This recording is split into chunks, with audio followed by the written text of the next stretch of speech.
Welcome to the Glenn Beck program. Tonight, remember the president, has said over and over again that we're standing on the edge of a cliff and one step in the wrong direction and it's another Great Depression. I happen to believe him. The Fed just spent almost $1 trillion at another attempt to stimulate the economy. They've been taking the defibrillators out clear for quite some time now, and clearly the economy isn't interested in being stimulated. Maybe we should try Viagra. In the middle of these desperate times, the president now has decided to take a trip overseas, but not just any trip. He's going to India. Ooh, exotic India and Asia. What is being reported as possibly the largest scale presidential trip of all time. He's going to see the Festival of Lights. Isn't that great? And then he's going to have lunch with the Chinese president, I hope he's brushing up on his Chinese, because I have a feeling the Chinese president might bring up the fact that we're destroying our dollar. An advisor to China's central bank came out with this warning today. As long as the world exercises no restraint in issuing global currencies, such as the dollar, that would be us. And this is not easy, then the occurrence of another crisis is inevitable, as quite a few wise Westerners lament. Maybe he's talking about me, because I've been lamenting lately. It's getting harder for people here to buy groceries. All on the heels of his wife's lavish trip to Spain, now our president is planning another lavish trip. And our dollar is losing value, and the Chinese are warning us. The media, again, is missing it. The bickering today back and forth about how many hundreds or maybe billions of dollars this is going to cost to ensure the president's security, but no one is asking, wait a minute, it could cost up to $2 billion to make sure he's safe? Then why has he seen the Grand Canyon? He's already canceled this trip twice. Why not now? We'll get to that later in the show, but first I want to make sure that you clearly understand how our economy is falling apart and what the people in Washington and around the globe are doing. The president is skipping town at a time where Americans are soon not going to be able to pay their grocery bills. By the end of the hour, you'll need to ask yourself, does anyone pay attention to common sense anymore? Come on.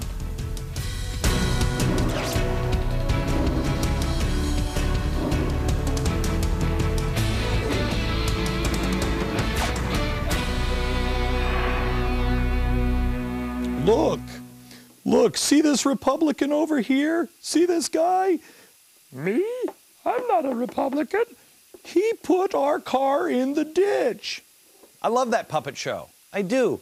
And now look at him. He's a big green bad guy who's sipping Slurpees all the time while the car is in the ditch. And then he's asking, hey, why are you cleaning it up with a socialist mop? Do I look like a socialist? Well, wait, don't answer that, because I am wearing the boots and everything. All right. This little puppet show is going on. And they're saying they're kicking dirt on us now. It seems to me like the car is down in the ditch, and now we're pulling up a dump truck, and we're just dumping contents onto the car and us in the ditch. Here's what's coming. Inflation. Now, you listen to the people on television, and look, I'm not an economist, I'm a high school educated guy. And maybe that's why I can see things that other people can't, because I don't have that big old head where it's been filled by the so-called experts. I pursue these things myself. I try to figure it out myself.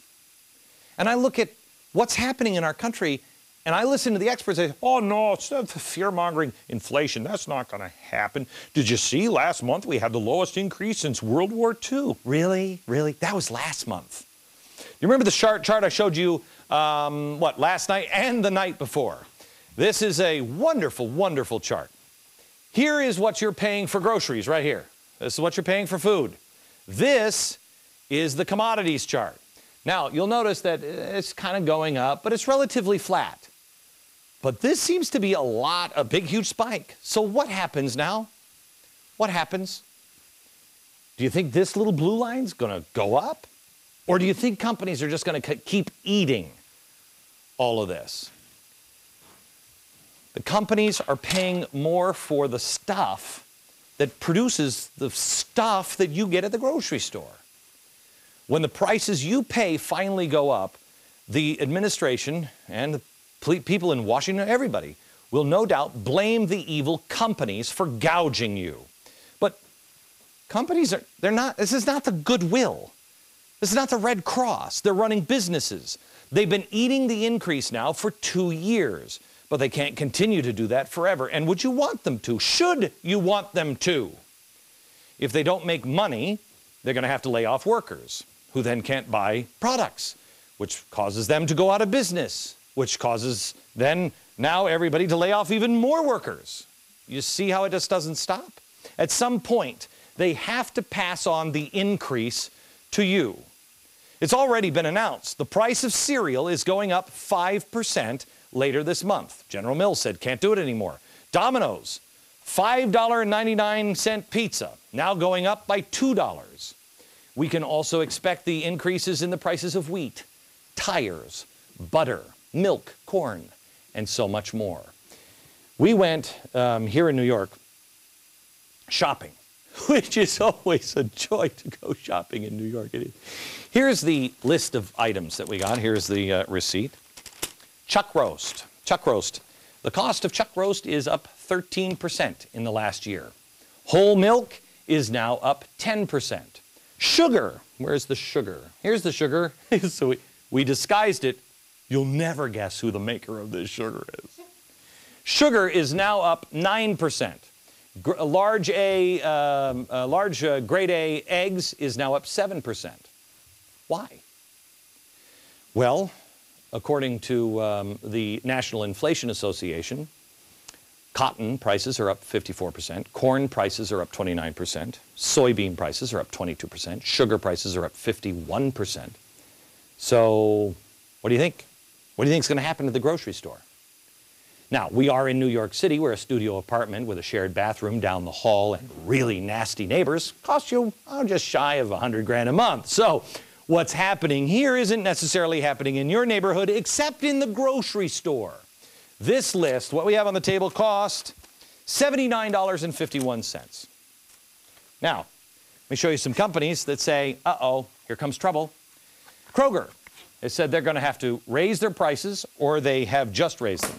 Same with McDonald's. Same with Safeway. I just told you about Domino's Pizza. Morton's Steakhouse. Yes, Laurie. This one. Giant Eagle. Sara Lee. Kraft. General Mills. Starbucks. Kellogg's.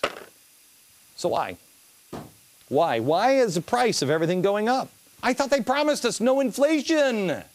Remember? And we're sending all the money around the world, and it's going to be great, and one big happy family, and we just keep printing more money. How is it costing us more for cereal? Well, there's a couple of reasons. Why does coffee cost more, Glenn? One, the emerging world. Oh my gosh, places like India. There's more demand for meat, eggs, cheese, wheat, rice, cereal. Because the emerging countries, because they have big demands now, the same countries that we're being told here we have to lower our lifestyle so the other countries can have more. This is all by design, gang. The only way to make you consume less is to make things more expensive, and the emerging economies can make more. It brings us all into balance, you see. It will cost you more because the rest of the world is consuming more. This is the way it's going to be in this new world order that they're creating. Second, they're devaluing our dollar. Washington is doing this, the Fed is doing this, and spooky dudes like George Soros. What was it he said? So an orderly decline of the dollar is actually desirable. An orderly decline. I love those orderly declines where they don't say, hey, you know what this is going to cost you in 5 years? No, it's an orderly, a managed decline. It's just slowly in dribs and drabs. And your money is worth less. Because the world is spooked by what we're doing, because we've got a president now, and this is no big deal. In the grand scheme of things, this is nothing. Taking a giant trip over to India that I can't figure out. And I'm not even worried about the money. I'm worried about his safety. What is he doing? Because the rest of the world can't figure us out, and they're spooked because we are now printing more money because nobody wants to buy our bonds. Well, what happens? What happens? By the way, is it today Thursday? Yeah. Tomorrow's show, Friday. I'm going to show you this chart. I'm going to go through this chart. This is one spooky-ass chart. Starts on day one. Oscar, you're looking, no, seriously, you don't move. We're just talking about day one. Stand where you are. Don't. Day one, China says no more bonds. Okay? From day one, China says no more bonds. We're not going to buy any more U.S. bonds. It's 15 days to the New World Order. 15, and your world changes.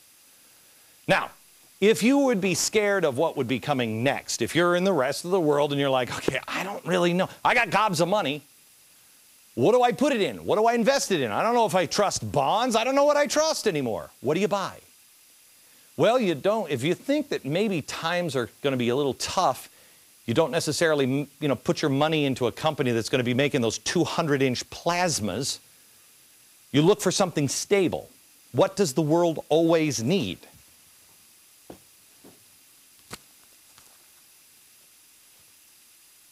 Food, corn, rice, wheat, commodities. So who's putting their money there? Speculators, evil speculators. Speculators put their money into commodities because they are speculating that two things are happening. One, the emerging world is going to have more need for more food. Two, the dollar is going to be worth less. If these are the things of real value, they're not evil speculators. The government is creating the conditions making these speculations reality. Who's one of the biggest speculators in the world? George Soros. Soros has been on the record here for what, 2 months? Buying up commodities, saying you should buy up commodities. Well, of course food is going to go up by design. And yesterday, the Fed made sure that your dollar would be devalued. They are monetizing our debt. Monetizing our debt. Printing more than $600 billion.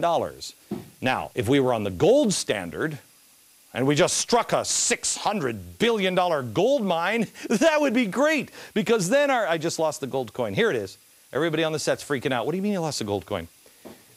Then our money would be backed up by something. Gold. Gold. And so it would be fine. But since we didn't hit a gold mine, what are we backing it up with? Nothing. We devalue the value of your dollar. It's not backed up by anything, so we just create $600 billion more dollars, monopoly money, more paper floating around, driving down the value of what is really in your pocket, unless you had this. Before we went, when was this made? 1879. This is a gold coin, US, 1879. I could have gone into a store, this is a $20 gold piece, could have gone into a store for 20 bucks and bought a couple of good suits, really good suits. Today, I can take this gold coin and walk into Saks Fifth Avenue and buy a couple of good suits. The gold hasn't changed, just the $20 marking on it has changed. Your dollar isn't worth as much because we don't back it with anything. That's what's happening with QE2, the quantitative easing. We did it yesterday. And what is it? It's a hidden tax. It's a tax on you and me and every American, especially the working class, because it's a tax that hits them the hardest, because you're the closest to the edge if you're in the middle class or the working class or the lower class.